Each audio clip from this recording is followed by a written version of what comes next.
Hello दोस्तों, आज हम इस सेशन में सीखेंगे कि पीएचपी के द्वारा हम टेबल कैसे क्रिएट कर सकते हैं। तो देन आपने देखा होगा कि जैसे कि हम स्टूडेंट्स का रिकॉर्ड हम ऑनलाइन रखते हैं, तो स्टूडेंट्स के अलग अलग क्लासेस के लिए हमें अलग अलग टेबल्स हमें क्रिएट करनी पड़ती हैं। तो वो टेबल्स को हम मैनुअली MySQL में क्रिएट ना करके हम अपने PHP पेज या HTML पेज के द्वारा हम उन टेबल्स को हम कैसे आज बनाएंगे, वह हम इस सेशन में सीखने वाले हैं। ओके, तो बने रहिए हमारे इस वीडियो के साथ में।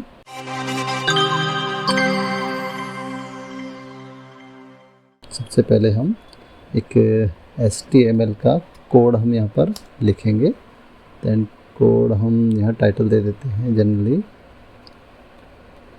Student class. ओके, देन यहाँ पर हम डायरेक्टली कोई किसी तरह की डिजाइनिंग नहीं, केवल और केवल कोड। यहाँ हमने एक फॉर्म टैग लिया है, यहाँ हमने मेथड लिखा, देन इसको पोस्ट किया। ओके, देन यहाँ हमने एक इनपुट टाइप लिया है, हमने नंबर लिया है जिसमें हम क्लास नंबर हम ऐड करेंगे। देन यहाँ नेम दे देते हैं class and place holder they is class number. Okay, and यहाँ पर एक बटन लिया है सबमिट, जिसको हमने दिया है क्रिएट क्लास। ओके, यहाँ पर हमने टाइप यूज़ किया है submit and name is class button. ठीक है दोस्तों, ये हमारा एक सिंपली फॉर्म बना है। इसको हम एक बार रन कर लेते हैं। यहाँ हम इसको सर्वर फोल्डर में देख लेते हैं एक बार। PHP टेबल एक फोल्डर ऑलरेडी बना रखा है, यहाँ हमने लिया है। ओके, यहाँ पर अभी कोई काम नहीं होगा। देन यहाँ पर हम इस नंबर्स को रिक्वायर्ड कर देते हैं। ओके, देन चेक कर लेते हैं एक बार। ओके, ये हमारा फिल इज ओके। देन जैसे ही हम इस बटन पर क्लिक करेंगे, वैसे ही हमारा कोड जनरेट होगा। तो क्या कोड जनरेट होगा, यहाँ हम PHP शुरू कर लेते हैं और देन इसको क्लोज कर देते हैं। ओके, सबसे पहले यहाँ पर हमें कनेक्शन क्रिएट करना पड़ेगा। तो हमने एक कनेक्शन वेरिएबल बनाया है MySQL i कनेक्ट, ये हमने फंक्शन यूज़ किया है। देन इसको हम क्लोज कर देते हैं। ओके, कनेक्शन फंक्शन के अंदर हम 4 पैरामीटर्स यूज़ करते हैं। पहला है हमारा सर्वर, यानी सर्वर है हमारा लोकल होस्ट एंड सेकंड है हमारा user name is root by default. Third number is password is null. Okay, and fourth number is database name. तो डेटाबेस का नाम हमने यहाँ पर दिया है दोस्तों स्टूडेंट हमारा डेटाबेस है, इसके अंदर हम टेबल्स इंसर्ट कराएंगे। तो हमने यहाँ पर स्टूडेंट। ओके, चेक कर लेते हैं कि हमारा कनेक्शन अगर नहीं चलता है तो नॉट कॉम। अगर कनेक्शन में कोई प्रॉब्लम है, कोई एरर है, तो देन ये वाली कंडीशन हमारी चलेगी।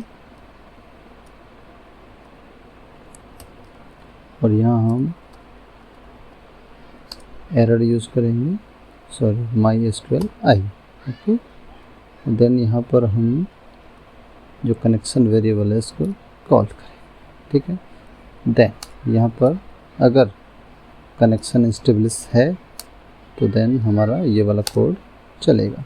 ओके, देन यहाँ पर हम जैसे क्रिएट बटन पर क्लिक करेंगे वैसे ही हमारा कोड यहाँ पर रन हो। तो यहाँ हम कंडीशन यूज़ कर लेते हैं और इस सेट फंक्शन यूज़ करेंगे हम, और उसमें हम इसे डाटा बटन को पुश कराते हैं, कौन सी बटन पे काम करना है। देन हमें क्लास बटन पे हमें काम करना है, तो देन हम क्लास बटन पर हमने कॉल किया। ओके, देन यहाँ पर हम क्लास को हम पोस्ट करा लेते हैं, क्लास एंड यहाँ पर हम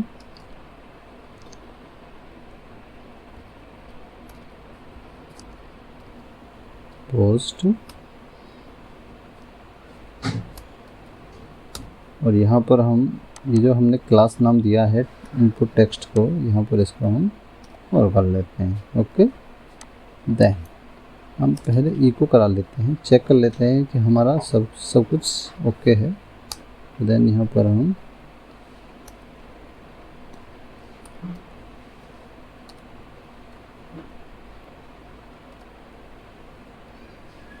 ठीक है दोस्तों, इसको हम एक बार रन करके देखते हैं। अभी यहाँ पर हमने किया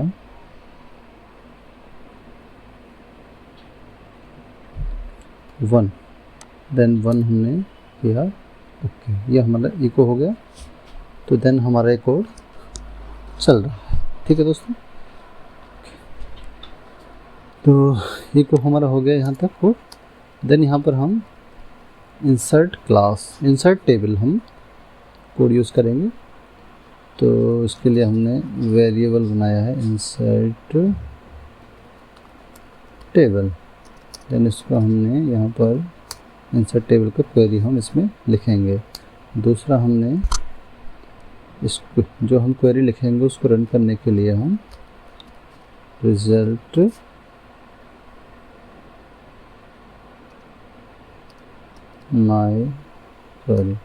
MySQLi क्वेरी, देन यहाँ इसके अंदर हम 2 पैरामीटर यूज़ करेंगे। पहला है हमारा कनेक्शन वेरिएबल, दूसरा है हमारा इंसर्ट टेबल वेरिएबल, ठीक है दोस्तों। तो हमारा क्वेरी हम एक बार यहाँ पर लिख लेते हैं, क्वेरी हमारा क्या चलेगा। तो क्वेरीज के लिए हमने पहले से ऑलरेडी हमने एक टेबल क्रिएट किया है, अभी हम आपको बता देते हैं कि हमने इसमें क्या क्या किया है। ओके, सॉरी,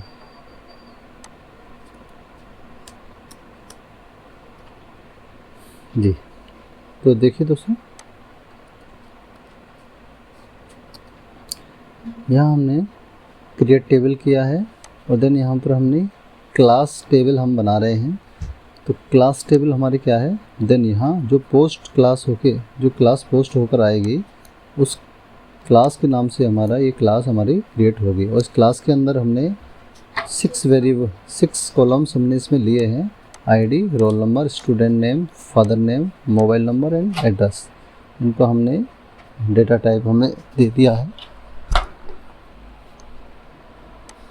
देन यहाँ से हमने इसको रिजल्ट के अंदर माई क्वेरी को इसको रन कर लिया है। ओके, देन यहाँ पर हम अगर क्वेरी रन हो जाती है सक्सेसफुली, तो हम चेक करते हैं रिज़ल्ट जो हमने वेरिएबल बनाया था क्वेरी चलाने के लिए, और इसके अंदर हम इको करते हैं एक अलर्ट शो करा लेते हैं। तो अलर्ट के लिए हम लिखेंगे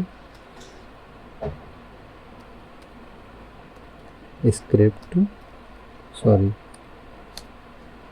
script then close script, then इसके अंदर हम अलर्ट फंक्शन यूज़ करेंगे और अलर्ट के अंदर हम मैसेज शो कराएंगे यहाँ पर क्लास क्रिएट सक्सेसफुल, सॉरी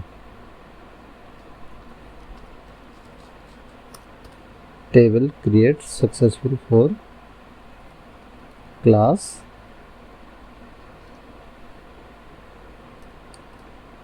और यहाँ पर हम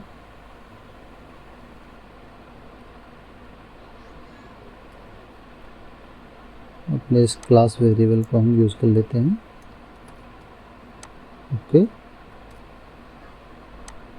देन हेडर फंक्शन हम इसमें यूज़ करेंगे और हेडर के अंदर हम लोकेशन हम देंगे index.php। ओके जी, तो यहाँ से दोस्तों ये हमने कोड कर लिया है, लगभग कंप्लीट है।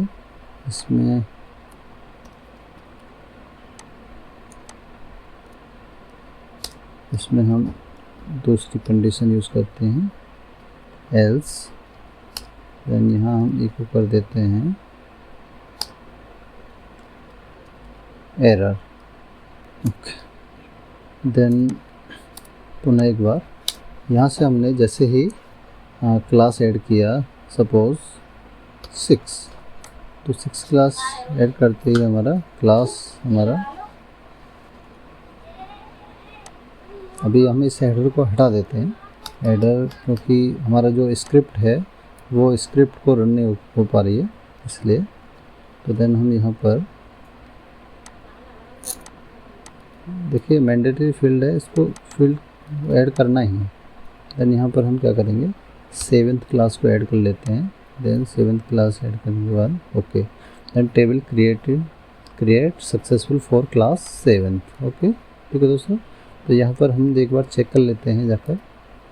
तो देखिए स्टूडेंट के अंदर हमने 7th क्लास अभी ऐड की थी और उसके अंदर हम अगर देखेंगे उसको तो उसके अंदर predefined columns ID, roll number, student name, father name, mobile number and address, ये 6 कॉलम्स हमारे ऑटोमेटिक ऐड हो जाएंगे। आप इसमें कॉलम्स की संख्या को बढ़ा भी सकते हैं, घटा भी सकते हैं, जो आपको रिक्वायरमेंट हो वो हम सारी चीज़ इसमें ऐड करा सकते हैं। ओके, तो यहाँ से कोई भी class, suppose 10th, okay 12th, आप जितनी चाहें उतनी क्लास यहाँ टेबल्स क्रिएट कर सकते हैं।